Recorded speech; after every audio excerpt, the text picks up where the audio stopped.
So I just wanted to explain to you how, if you're doing your own publicity, if you're doing your own public relations, I'm at the park with my puppy dog, by the way, how you start to build a media database or a media contacts list. And that's absolutely important. It's crucial, because if you understand how the media works, that's great. If you know what a news story is, that's wonderful.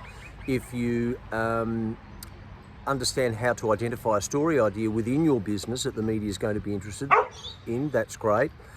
And if you write a media release, that's my puppy dog in the background, then that's wonderful. So let's say you've written your media release, but you need to be able to send it out to the media.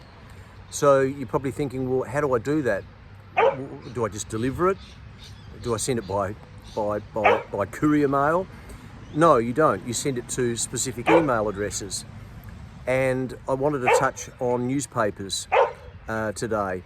What you do is you ring your local, let's say for example you want to send your media release out to your local newspaper.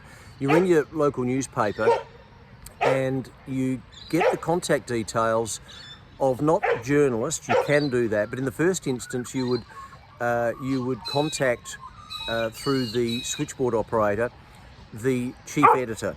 Now, when I say contact, you probably won't be put through to them, but you asked the person on the phone when you ring the media organisation if you can have the email address of the chief editor or the sub-editor, and you also ask for their names. And quite often there will be a couple, maybe 3 email addresses you'll get, and that's a great start. Now, as I say, these email addresses are not reporters, so you're not sending your media release directly to a reporter, but you're sending your email address, you're sending your media release to someone who makes the call as to whether or not your story will be placed into that newspaper the following day or that night. So you would also get the details of the person that you are sending it to, and then you would send that media release to that newspaper. Now, of course, you can do this with any newspaper at all, anywhere around the world, really. But if you're going to start off slowly, then and you know you've got a story that's more local, then I would start off with local newspapers. For example, I'm based in Adelaide, and the two key papers here are the Advertiser and also In Daily.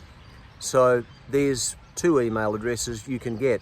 It'll take a little bit of time, not much, but once you've got it, or once you've got those email addresses, then you keep them in your database, and next time you send out a media release, you have those email addresses and those names that you can then send your media release to.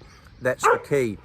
Just very briefly, if you're then asked for an interview by a print reporter, just a little added tip, a little bonus tip, you've got the opportunity with a print reporter, as opposed to TV, to expand on your story. So you still need to prepare your message, there's no question about that, but you get a chance to either sit down with the reporter once they make contact with you, or if it's over the phone, and really explain what your story is about. But you still need to make sure that prior to doing that, you really crystallise your message. That's very, very important, because when you get the opportunity to get media publicity, you don't want to waste it. So it's important that you prepare. Always prepare, whether it's a television interview, a radio interview, a print interview, or even if you're being interviewed on podcasts. And speaking of podcasts, I'll talk a little bit about that in the next video.